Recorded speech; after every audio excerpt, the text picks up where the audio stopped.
Bapak Ibu Saudara yang dikasihi oleh Tuhan. Puji Tuhan, kita berjumpa kembali dalam program Renungan Keluarga Kristen. Mari kita bersama-sama bersatu dalam doa sebelum kita merenungkan sabda Tuhan. Bapa di sorga, terima kasih untuk pertolongan-Mu buat kami. Hari ini kembali kami ditolong Tuhan menikmati hari baru. Terima kasih untuk semua kebaikan-Mu. Terima kasih untuk penyertaan-Mu. Terima kasih ya Bapa. Kami bawa pujian kami bawa syukur kami bawa sembah kami di hadapan Tuhan Yesus Kristus, Allah kami, Raja kami yang hidup, penyelamat kami. Kami mohon urapan Tuhan, nyatakanlah bagi kami, hamba-Mu bersama Bapak Ibu Saudara, maksud dari firman-Mu. Tuhan tolong kami, agar kami dapat memahaminya, sehingga dalam hidup kami melakukan hal-hal yang berkenan di hadapan Allah, yang sesuai dengan kebenaran firman-Mu. Pimpinlah kami ya Bapa, demi nama Tuhan Yesus Kristus kami berdoa. Amin. Bapak Ibu Saudara yang dikasihi oleh Tuhan, hari ini kita akan bersama-sama merenungkan bagian firman Tuhan dari Yesaya pasal 47. Yesaya pasal 47, saya akan membacakan ayat yang ketiga dan ayat yang keempat. Biarlah auratmu tersingkap dan aibmu kelihatan, aku akan mengadakan pembalasan dan tidak menyayangkan seorang pun. Kata penebus kami, Tuhan semesta alam namanya, yang Maha Kudus, Allah Israel. Bapak Ibu Saudara, kita akan bersama-sama belajar tentang Tuhan akan mengadakan pembalasan. Tuhan akan mengadakan pembalasan. Dalam bagian ini, pembalasan yang akan dilakukan oleh Tuhan adalah pembalasan bagi bangsa Babel atau Kasdim.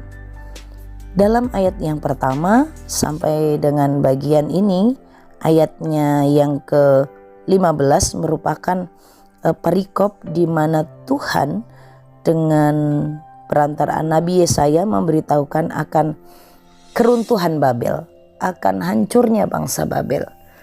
Inilah masa pembalasan yang Tuhan akan lakukan. Inilah waktunya Tuhan akan melakukan pembalasan.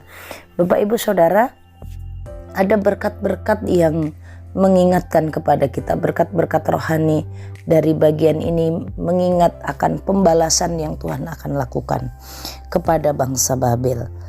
Bagaimana Tuhan melakukan pembalasan kepada bangsa Babel? Ayat 1 dan ayatnya yang kedua, juga bagian awal di ayat yang ketiga.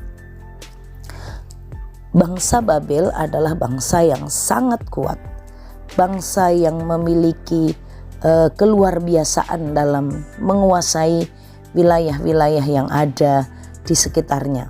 Dalam kitab Habakuk pasal 1 itu diceritakan bagaimana kekuatan bangsa Babel. Dalam ayat 5 ya, ayat 5 itu tentang dari Habakuk pasal 1 tentang bangsa yang hebat, bangsa yang kuat. Apa yang mereka lakukan kepada bangsa Israel sehingga Tuhan melakukan pembalasan. Bangsa Babel ini bangsa yang luar biasa. Bangsa itu dahsyat, menakutkan.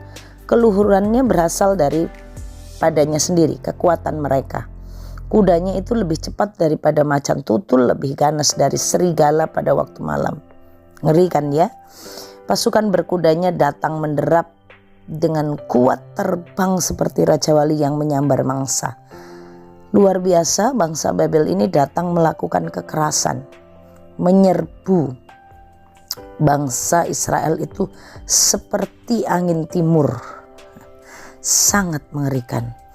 Mereka mengumpulkan rakyatnya seperti banyaknya pasir di laut untuk dibuang. Bangsa Babel ini mencemooh raja-raja, penguasa-penguasa, mentertawakan bangsa-bangsa lain, termasuk mentertawakan umat Tuhan. Maka Tuhan katakan di dalam Yesaya pasal 47 ini, bagaimana bangsa yang sombong ini akan dihancurkan oleh Tuhan, ditundukkan oleh Tuhan. Turunlah ke tanah, turunlah dan duduklah di atas debu tanpa tahta. duduklah tanpa tahta. Karena mereka sebagai bangsa yang besar dan menguasai bangsa-bangsa, bangga dengan mahkota mereka, bangga dengan tahtanya, bangga dengan kerajaannya. Tuhan katakan dalam masa pembalasannya ini, bangsa yang hebat kuat seperti Babel pun akan dibuat jatuh oleh Tuhan, dibuat duduk dalam debu dan tidak memiliki tahta. Tuhan memakai Kores, raja Persia, untuk menghancurkan Babel. Apa yang kita pelajari dalam bagian ini Bapak Ibu Saudara? Pada masa pembalasannya, pada masa waktunya Tuhan, semua kesombongan, semua keangkuhan akan dihancurkan oleh Tuhan. Kekuatan seperti apapun tidak bisa dibanggakan di dunia ini. Babel itu paling bangga sekali dengan kekuatan, kecerdikan, keluar biasaan yang mereka punya. Nggak ada yang bisa nandingin. Tapi di hadapan Tuhan tidak ada apa-apanya.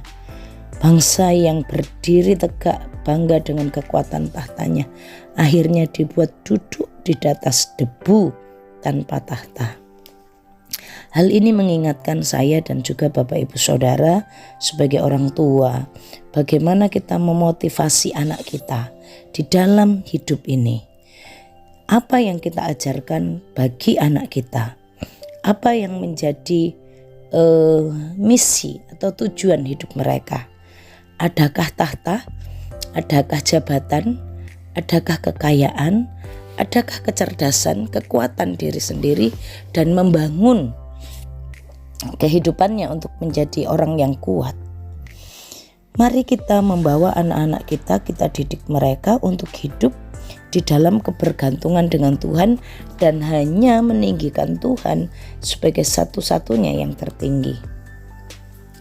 Bangsa Babel menganggap dirinya yang terkuat, terhebat, terbagus, demikian. Sampai mereka berkata kepada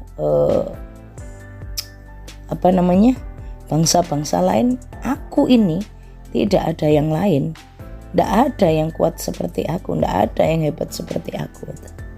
Kesombongannya itu sampai mengatakan tidak ada yang lain di sampingku, dalam ayatnya yang ke-8.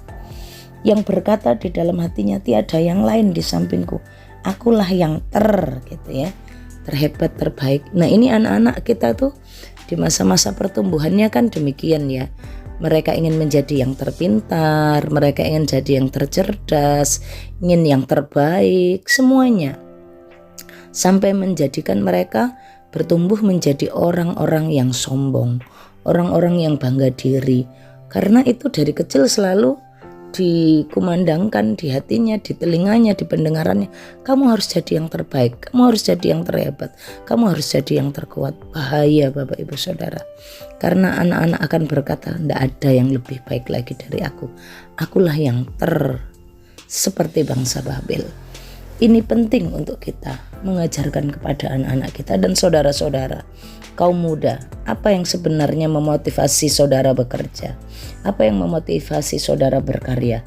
Dalam pekerjaan saudara, dalam hidup saudara, dalam pelayanan saudara, apakah saudara ingin memuaskan hasrat dan hati saudara untuk menjadi yang tersayang, yang terbaik? Apakah itu?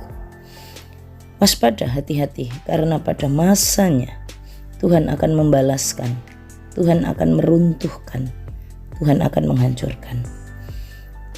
Dalam bagian firman Tuhan ini, dalam ayat yang ke-8 dikatakan, oleh sebab itu dengarkanlah orang yang hidup bermanja-manja, yang hidup bersantai-santai, yang dalam hatimu engkau berkata tidak ada yang lain, akulah, tidak ada yang lain yang sama dengan aku, di sampingku tidak ada. Maka Tuhan menghancurkan mereka. Tuhan pakai Kores untuk menghancurkan mereka.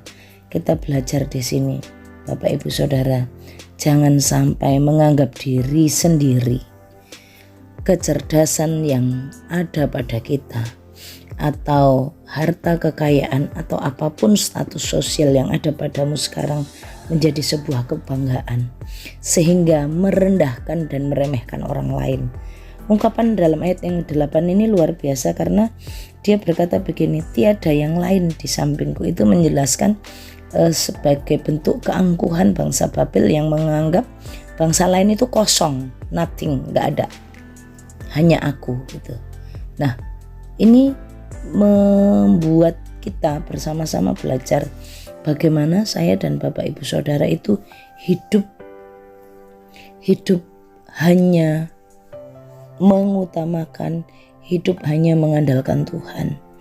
Jangan sampai merasa karena saat ini ada uang, saat ini ada jabatan, saat ini punya pekerjaan, terus kita tidak perlu Tuhan, tidak butuh Tuhan. Oh, masih sehat, masih kuat, menganggap diri sendiri demikian. Tidak ada, aku sendirilah yang bisa, karena aku sendirilah ini. Jadi hari ini kita mau diingatkan untuk bertobat. Bertobat hanya mengandalkan Tuhan, dan kalau kita punya kekuatan itu sumbernya hanya karena Tuhan. Dan tidak merendahkan orang lain, tidak meremehkan orang lain, tidak mentertawakan orang lain, tidak menganggap orang lain kosong, tidak menganggap orang lain tidak ada apa-apanya. Tuhan memakai bangsa Babel pada mulanya untuk menghukum Israel, tapi akhirnya karena mereka merasa kuat sampai tidak punya belas kasihan kepada orang tua, jahat sekali bangsa Babel ini. Merendahkan orang lain. Hati-hati. Bapak Ibu Saudara, menjadi yang terkuat, menjadi yang terhebat, menjadi yang terbaik tidak ada gunanya. Karena itu akan membawa kita hanya pada keangkuhan dan kesombongan. Hati-hati, stop mentertawakan, menganggap orang lain bukan apa-apa dan tidak punya apa-apa. Karena sesungguhnya mereka punya Tuhan. Bangsa Israel dibela oleh Tuhan dengan luar biasa. Bangsa Israel ditolong oleh Tuhan dengan luar biasa. Dan perhatikan bagaimana anak-anak Tuhan saat ditertawakan, saat direndahkan, saat ditindas, itu dibela oleh Tuhan. Pada waktu pembalasan, anak-anak Tuhan menikmati bagaimana Allah membela dan menyelamatkan. Bapak Ibu Saudara, mungkin ada di antara kita yang hari-hari ini mengalami kesulitan karena tekanan, karena kesulitan yang didatangkan oleh orang lain yang mentertawakan kita, merendahkan kita. Janganlah bersedih, janganlah takut, karena akan datang waktunya pembalasan dari Tuhan. Jangan berbuat membalas apa-apa, karena Tuhanlah yang akan melakukan pembalasan bagi kita. Mari kita berdoa. Bapa kami yang di surga, terima kasih untuk pertolongan Tuhan buat kami hari ini. Kami bersama-sama bersyukur hari ini Tuhan mengingatkan dan meneguhkan hati kami bahwa Bapa di surga memperhatikan segala sesuatu yang terjadi atas kami.